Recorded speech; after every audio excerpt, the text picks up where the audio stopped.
I hear complaining. I could repeat every statement you've made verbatim. I treated you better back in the day, and now you feeling like I'm changing, like I'm not the same man. Like, we've been to Europe many times, and we do well. We have a lot of fun. The shows are really good. The audience and the fans are very receptive. But it's usually small, you know, 400 or 500 people.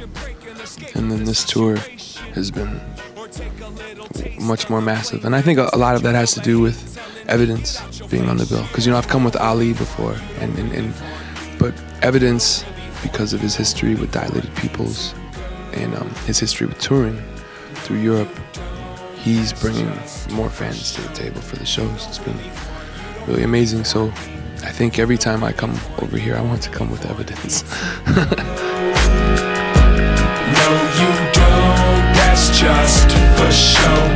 It was a thing that my wife would say, the family sign, and she would say it in reference to our son, because when he was born, he was making this, which is like, different cultures have different meanings for what this is, you know. In the US, it's sign language for the letter T, or sign language for I have to go to the bathroom. You know, but in other countries it means fuck you, or, you know, it's different meanings, but a baby doing it is probably just innocent, and also, you know, it just probably would feel good to do, you know, to squeeze, make a fist. And so she would always say, oh, look, he's doing the family sign. And then when we started making the record, I think I just liked the sound of the family sign, you know. Some of the instruments that we use on the record remind me of Prince. Yeah, and he's from my city too. And I felt like the words, the family sign, seemed like something he would use too. You know, he was always having weird names for his albums. And since this is kind of like the most Prince record we've ever made musically, I thought that the title seemed fitting. Won't stress about anything projected out of your passive aggressive mouth. Let it out if we walking on a separate. I decided to use them on stage because I needed to change. I needed something to be different, because I'd been touring so much with the DJ that I felt like maybe I was starting to get bored, or just get kind of stagnant, or, you know, things were just not, I wasn't scared anymore. I wasn't nervous, you know, and I felt like I was missing that. So I decided to put together a band to help me be scared, to help me be nervous, to make more possibilities for things to go wrong, make more possibilities for problem solving, puzzle solving on stage. And we became such good friends from touring that it seemed like it would be kind of interesting to try and make records without samples anymore. And it was fun. It's a lot of fun, you know. It's fun to change. It's fun to try things that you haven't tried. It's fun to be intimidated, and it's challenging. And I feel like it's not better, not worse, just different. Just a different kind of challenging than sampling. Last time I saw it, and they don't want me in a bad mood. Afraid that it'll spread and everyone will catch an attitude. I think that the people today are very fortunate to have access to so much art, so much different kind of music, so much different kinds of writing or different kinds of films. You know, because of this age of communication that we're in, we're able to share information, movies, music so fast. When I was a kid, I had to go to a record store that would let me listen on headphones to do that, you know. But otherwise, you would sometimes just blindly buy a record and not even know what it was going to be like till you got home and you opened it, you know. And so it's just different. So I don't know, though. I don't know if it's better, because we'll see. You know, something about the way I grew up, having to express how hip-hop I was and prove my identity, is part of what made me who I am and made me as confident as I am, and made, you know, the certain things about me came from the insecurity of identity as a kid. Now these kids might not have as much of that type of insecurity, so we'll see what becomes of them in 10, 15, 20 years. Listen to the voice in my headphones. It say every day can't be the best day. Do what you can right now, don't hesitate. My inspiration comes from my surroundings. So both of my sons, I have a 17-year-old son, and then I have a son who's like 20 months old, almost 2 years old. You know, my wife, my mom, my brothers, you know, and then my friends. Like I'm sure that almost all of my inspiration comes from these people, you know. If she want it, I'm gonna give it up. If she run it low, well, we've known each other for so long that it's no longer a just music relationship, you know. It's like just friends. We've reached a point where we're just really, really, really good friends who happen to make music together. And we're very similar musically. We listen to a lot of the same types of music. We grew up listening to the same types of music. So it's nice to have a reflection of me.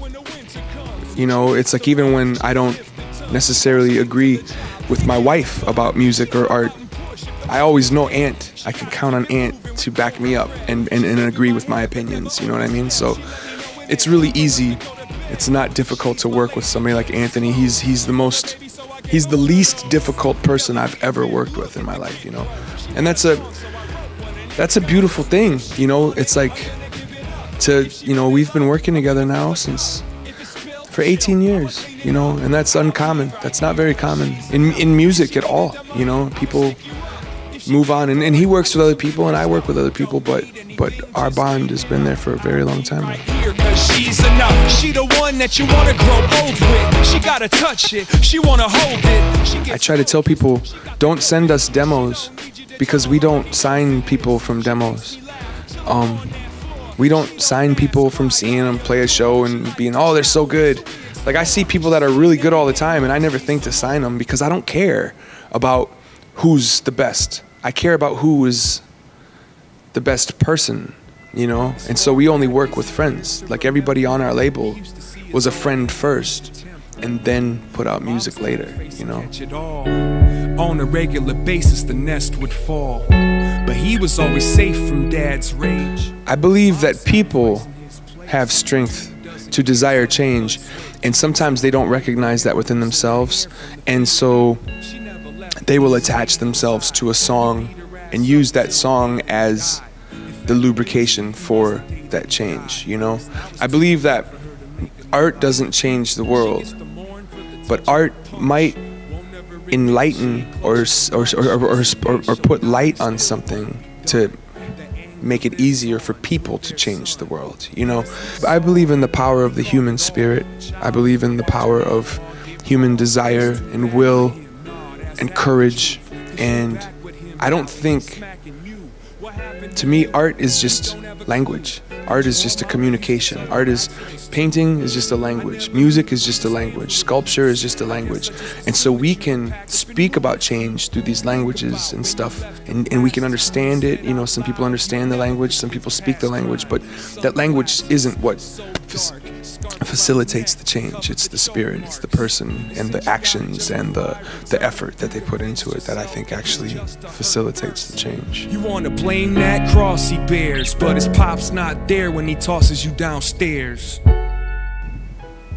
I feel like it's important for, you know, and I might kick myself for saying this later, because I can't necessarily say that I have fully, I'm still learning it, I'm still watching it, I'm still kind of seeing it, and I haven't fully processed.